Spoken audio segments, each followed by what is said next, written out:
Video में स्वागत है। यदि आप हमारे चैनल पर नए हैं तो चैनल को सब्सक्राइब कर लीजिए और बेल आइकन को प्रेस कर लीजिए ताकि जितना भी मेरा नया वीडियो हो वो आप तक आसानी से पहुंच जाए। आज हम लोग देखने वाले हैं परिमेय तथा अपरिमेय संख्याओं का क्या क्या गुण होता है। ठीक है, आज ये हम लोग देखने वाले हैं। ठीक है, यहाँ से बोर्ड एग्जाम में 1 या 2 प्रश्न बनते ही बनते हैं। ठीक है, ऑब्जेक्टिव में तो एकदम निश्चित है कि बनेगा ही बनेगा। तो आप इस रूल को याद रखेंगे तभी आपसे पकड़ाएगा कि कौन परिमेय होगा कौन अपरिमेय होगा। ठीक है, तो यहाँ पे सबसे पहले आइए और सबसे पहला पॉइंट इसमें हम जानेंगे। ठीक है, और सबसे पहला पॉइंट में हम यह जानने का प्रयास करेंगे कि यदि, ठीक है, यदि हम 2 परिमेय संख्या लेते हैं, 2 परिमेय संख्या का योगफल करें, गुणनफल करें, अंतर करें या भागफल करें तो हमेशा एक परिमेय संख्या प्राप्त होगा। जैसे फॉर एग्जांपल ये देखिए, ये आपको ट्रिक के लिए हम यहाँ पे लिख दिए हैं। ठीक है, यहाँ पे हम ट्रिक के लिए इसलिए लिख दिए ताकि आपको याद रहे शॉर्टकट में। क्या लिखे हम कि पा जोड़ माथी जोड़ घटाव गुना भागा पा, यानी कि परिमेय संख्या में जोड़ करें, गुना करें, भागा करें, कुछ भी करें तो हमेशा एक परिमेय संख्या प्राप्त होगा। एकदम माइंड में ठोक लीजिए, पहला नियम यही कहता है कि जब 2 परिमेय संख्या के बीच में, जब 2 परिमेय संख्याओं का योगफल, गुणनफल तथा अंतर और भागफल हमेशा परिमेय संख्या होता है। जैसे ये ट्रिक के तौर पे आप याद रख सकते हैं कि ये क्या है, तो ट्रिक है। क्या है? ट्रिक है।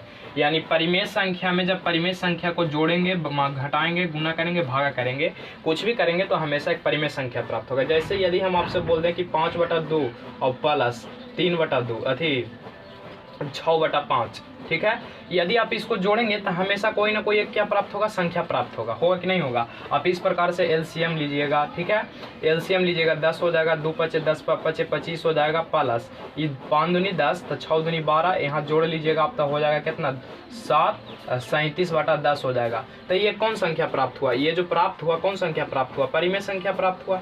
हुआ कि नहीं हुआ? इसी प्रकार से यहाँ पे घटाव करते हैं तो भी परिमेय संख्या प्राप्त होता। गुना भी करते हैं, जैसे 5/2 में 6/5 से गुना करते हैं, 5 से 5 खत्म द्वितीय, यानी 3/1 आ जाता है। 3/1 जो आया कौन संख्या आया? परिमेय संख्या आया। यहाँ तक बात समझ रहे हैं आप? तो हमेशा जब भी 2 परिमेय संख्याओं को, एकदम सीधे माइंड में ठोक लीजिए, जब 2 परिमेय संख्याओं को जोड़ेंगे, घटाएंगे, गुना करेंगे, भागा करेंगे, कुछ भी करेंगे तो हमेशा एक परिमेय संख्या ही प्राप्त होगा। और ट्रिक के तौर पर आपको लिख दें कि पा जोड़ घटाव गुना भागा पा बराबर पा। ठीक है, उसके बाद आइए सेकंड पॉइंट पे आइए कि एक परिमेय संख्या तथा एक अपरिमेय संख्या। जैसे में आप यहाँ पे पहले ध्यान देंगे, एक परिमेय संख्या, ठीक है, एक परिमेय संख्या ले लीजिए 2, आप प्लस में यदि करते हैं एक अपरिमेय संख्या, तो एक अपरिमेय संख्या √3, ये दोनों कभी जुटेगा जी? कभी नहीं जुटेगा। तो हमेशा कौन संख्या प्राप्त होगा? तो अपरिमेय संख्या प्राप्त होगा। होगा कि नहीं होगा? हमेशा एक अपरिमेय संख्या प्राप्त होगा। तो वही यहाँ बात कहा गया है कि एक परिमेय संख्या, तो ये हो गया एक आपका परिमेय संख्या। हुआ कि नहीं हुआ? अच्छा, उसके बाद एक अपरिमेय संख्या, तो ये हो गया अपरिमेय संख्या आपका। हुआ कि नहीं हुआ? हो गया। तो दोनों को जब जोड़ेंगे तो हमेशा एक अपरिमेय संख्या प्राप्त होगा। तो वही कहा गया कि एक परिमेय संख्या तथा एक अपरिमेय संख्या का योगफल करें या अंतर करें या भागफल करें या गुणनफल करें, हमेशा एक अपरिमेय संख्या होगा। आपके ट्रिक के तौर पर क्या याद रखना? तो ट्रिक के तौर पर आपको यही याद रखना है कि पा में आ को जब भी जोड़ेंगे, पा में आ को जोड़े, घटाएं, गुना करें, भागा करें, कुछ भी करें, आ को यानी अपरिमेय संख्या को, तो हमेशा एक अपरिमेय संख्या प्राप्त होगा। ये ट्रिक के तौर पर आप लिख के याद कर सकते हैं। अच्छा, जैसे यहाँ पे आप कॉमन सेंस लगा सकते हैं कि सर आप बताइए गुना करके, तो 2 में यदि गुना करेंगे √3 से तो गुना करके कितना आएगा? 2√3 आएगा। और 2√3 एक कौन संख्या है? तो अपरिमेय संख्या है। तो यही बात आपको यहाँ पे बताया गया है कि एक परिमेय संख्या और एक अपरिमेय संख्या। ठीक है, बात क्लियर है? ये रहेगा तो हमेशा एक अपरिमेय संख्या प्राप्त होगा। अब सीधा से आप याद करिए, जब 2 गो एक के रगन के जाती तो एक के रगन प्राप्त होगा। जैसे पा पा तब पा, अब पा आ दोनों अलग अलग है तो अलग वाला प्राप्त होगा, जो आ है उसको आएगा। ठीक है, जैसे यहाँ पा था तो पा आया, यहाँ पा है तो या आएगा। ठीक है, यानी आप ऐसे इस तरीका से आप याद रख सकते हैं। ठीक है, और उसके बाद एक नियम यहाँ पे और है, यहाँ से एक 2 ऑब्जेक्टिव भी हम आपको बताएंगे। तो इसका एक सबसे पहले आप एक स्क्रीनशॉट कर लीजिए, उसके बाद हम आगे बढ़ते हैं। चलिए, अब तीसरा पॉइंट यहाँ पे हम समझने वाले हैं। क्या समझने वाले हैं? जो आप देखिएगा, कहा गया है कि 2 अपरिमेय संख्याओं का योग। ठीक है, 2 गो अपरिमेय संख्या लेंगे। चलिए आपका ही बात करते हैं। तो 2 गो हम अपरिमेय संख्या ले लेते हैं, √5 और √3, है कि नहीं? एगो ई है, एगो ई है। चलिए, योग का मतलब जोड़। तो देखिए, तो जोड़ेंगे तो कौन सा संख्या आएगा? ये भी अपरिमेय है, ये भी अपरिमेय है। जोड़ेंगे तो ये भी क्या आ जाएगा? अपरिमेय संख्या ही आएगा, है कि नहीं? ये भी कौन सा संख्या आएगा? अपरिमेय संख्या आएगा। ये बात आपको क्लियर है? या देखिए एकदम सीधे से आप याद रख लीजिए कि इसका योग करें या अंतर करें या भागफल करें या गुणनफल करें, हमेशा या तो एक कौन संख्या आएगा, या तो एक परिमेय संख्या आएगा या तो एक अपरिमेय संख्या आएगा, यानी दोनों में से कोई संख्या आ सकता है आपके पास, ठीक है। जबकि कौन सा संख्या लेंगे, दो अपरिमेय संख्या लेंगे। तो जैसे आपको जोड़ के तौर पर दिखाएं तो अपरिमेय संख्या आया। गुना के तौर पर यदि हम बात करें तो जैसे हम यदि गुना कर लें √3 में √12 से, तो देखिए तो ये भी अपरिमेय संख्या, ये भी अपरिमेय संख्या है। गुना करिएगा तो कितना आ जाएगा, √36 और 36 के वर्गमूल 6 हो जाता है, और 6 जो है एक परिमेय संख्या है कि नहीं है। तो देखिए कंडीशन ने परिमेय संख्या भी आपके सामने आया। तो वही आपसे कहा गया है कि जब दो गो अपरिमेय संख्या लेंगे, कौन सी संख्या, अपरिमेय संख्या, दोनों रहना चाहिए, ठीक है। यही कहा गया है कि जब दो अपरिमेय संख्याओं का योग, अंतर, भागफल तथा गुणनफल हमेशा एक परिमेय या अपरिमेय संख्या होता है। क्लियर है बात, दोनों में से कोई हो सकता है। तो वही यहाँ हम आपको कर करके दिखाए हैं, ठीक है, एग्जाम्पल के तौर पे। और याद रखने का तरीका आपको ये होगा, ठीक है। याद रखने का तरीका आप ये रख सकते हैं कि आ में गुना, भागा, जोड़, घटाव कुछ भी करें तो आ या पा प्राप्त होगा, यानी आ से अपरिमेय संख्या, पा से परिमेय संख्या।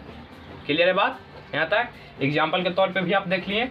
उसके बाद आप नोट में 2 पॉइंट और याद रखिएगा। देखिए नोट में आपको क्या याद रखना है, नोट में याद रखना है कि दो अपरिमेय संख्या के बीच, दो अपरिमेय संख्या के बीच, परिमेय संख्या के बीच में, ठीक है, बीच में अनंत अपरिमेय संख्या होता है, अनंत अपरिमेय संख्या होता